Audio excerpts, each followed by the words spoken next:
Welcome to 3ltv.com, Vienna, Austria. Pope Francis General Audience, St. Peter Square, Wednesday, 1st of May, 2013. These are already published in the Holy See website. We are reading it for the benefit of all the faithful. With a prayerful heart and in union with the Holy Father. Over to His Holiness. Dear brothers and sisters, good morning. Today, 1st of May, we celebrate Saint Joseph the Worker and begin the month traditionally dedicated to Our Lady. In our encounter this morning, I want to focus on these two figures, so important in the life of Jesus, the Church, and in our lives, with two brief thoughts, the first on work and the second on contemplation of Jesus. First, in the Gospel of St. Matthew, in one of the moments when Jesus returns to his town, to Nazareth, and speaks in the synagogue, the amazement of his fellow townspeople at his wisdom is emphasized. They asked themselves the question, "Is not this the carpenter's son?" Jesus comes into our history. He comes among us by being born of Mary, by the power of God, but with the presence of Saint Joseph, the legal father who cares for him and also teaches him his trade. Jesus is born and lives in a family, in the Holy Family, learning the carpenter's craft from Saint Joseph in his workshop in Nazareth, sharing with him the commitment, effort, satisfaction, and also the difficulties of every day. This reminds us of the dignity and importance of work. The book of Genesis tells us that God created man and woman, entrusting them with the task of filling the earth and subduing it, which does not mean exploiting it, but nurturing and protecting it, caring for it through their work. Genesis chapter 1, verses 28, chapter 2, verses 15. Work is part of God's loving plan. We are called to cultivate and care for all the goods of creation, and in this way, we share in the work of creation. Work is fundamental to the dignity of a person. Work, to use a metaphor, anoints us with dignity, fills us with dignity, makes us similar to God, who has worked and still works, who always acts. John chapter 5, verse 17. It gives one the ability to maintain oneself, one's family, to contribute to the growth of one's own nation. And here, I think of the difficulties which in various countries today afflicted the world of work and business today. I'm thinking of how many, and not only young people, are unemployed, often due to a pure economic conception of society, which seeks profit selfishly, beyond the parameters of social justice. I wish to extend an invitation of solidarity to everyone, and I would like to encourage those in public office to make every effort to give new impetus to employment. This means caring for the dignity of the person, but above all, I would say, do not lose hope.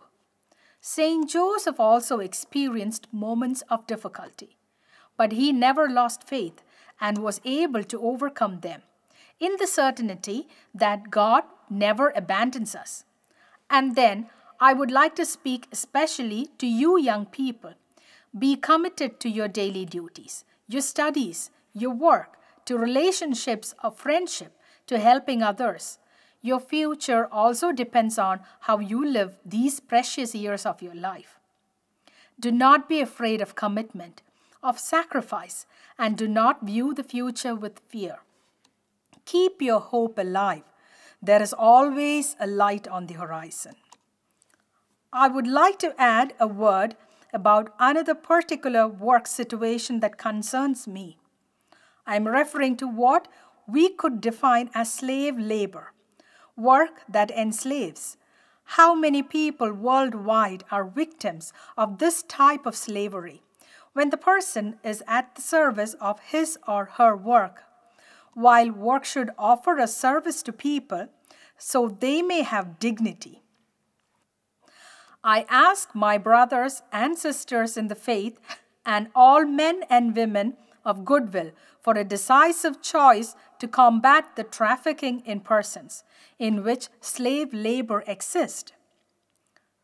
With reference to the second thought, in the silence of the daily routine, Saint Joseph, together with Mary, share a common sender of attention, Jesus. They accompany and nurture the growth of the Son of God made man for us with commitment and tenderness, reflecting on everything that happened. In the Gospels, St. Luke twice emphasizes the attitude of Mary, which is also that of St. Joseph. She kept all these things, pondering them in her heart. Chapter 2, verses 19 and 51. To listen to the Lord, we must learn to contemplate, feeling His constant presence in our lives, and we must stop and converse with Him. Give Him space in prayer. Each of us, even you boys and girls, young people, so many of you here this morning, should ask yourselves, how much space do I give to the Lord? Do I stop to talk with Him?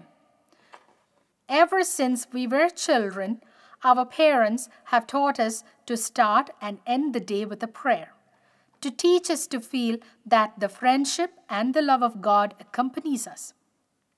Let us remember the Lord more in our daily life. And in this month of May, I would like to recall the importance and beauty of the prayer of the Holy Rosary. Reciting the Hail Mary, we are led to contemplate the mysteries of Jesus, that is, to reflect on the key moments of His life, so that, as with Mary and Saint Joseph, He is the center of our thoughts, of our attention, and our actions. It would be nice if, especially in this month of May, we could pray the Holy Rosary together in the family, with friends in the parish, or some prayer to Jesus and the Virgin Mary. Praying together is a very precious moment that further strengthens the family life, friendship.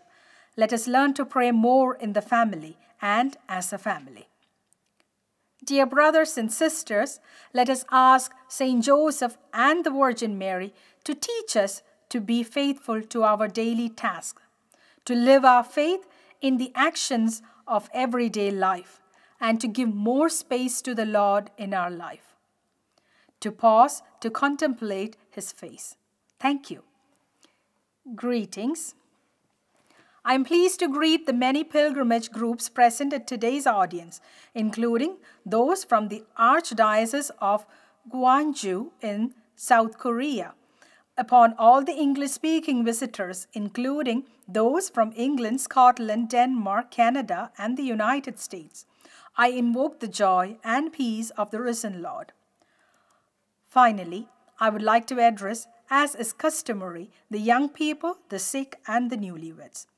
Dear young people, may you be in love with Christ in order to follow Him with passion and fidelity. You, dear sick people, immerse your suffering in the mystery of love of the blood of the Redeemer. And you, dear newlyweds, with your mutual and reciprocal love, may you be a meaningful sign of love of Christ for the Church. Thank you.